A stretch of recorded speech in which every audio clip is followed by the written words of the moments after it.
ওয়া মা দীনুকা, তোমার দিন কি? ওয়া মা হাযা রাসূলুকা, তোমার রাসূলকে।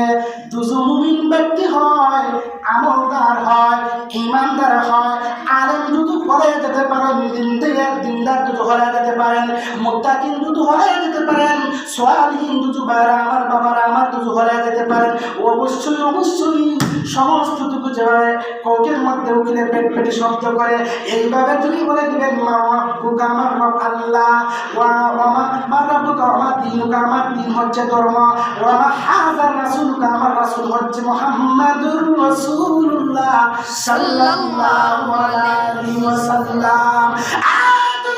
বলতে না পারেন আপনার জন্য জাহান্নামের যেগুলো পত্র রয়েছে, পাত্র রয়েছে, সমস্ত আনাম হবে। আর কিছু বলতে পারেন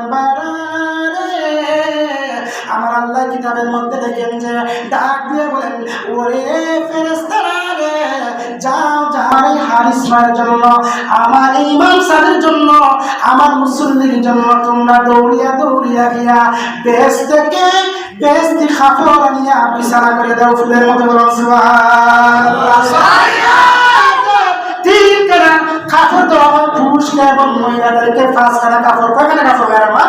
পাঁচখানা কাপড় দেওয়া হয় মহিলাদেরকে, তিনখানা কাপড় দেওয়া হয় আপনার কিসের মাধ্যমে? তার দেহের মাধ্যমে দেওয়া হয়। আর আমি এই কথাই বলি শেষ করে দেবো, যেহেতু আপনাদের অসহ্য আছে।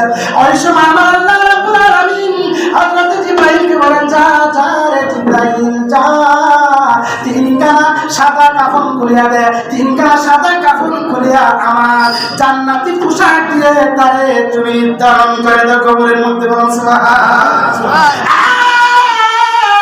ও জিবরাইল যা যা রে জিবরাইল যা, কবরের মধ্যে চলে যা রে জিবরাইল, গিয়া যেন জান্নাতি হাওয়া আমার ওই জবাবকারীকে জান্নাতি হাওয়া দিয়ে ভরপুর করে দেব। বলুন সুবহানাল্লাহ।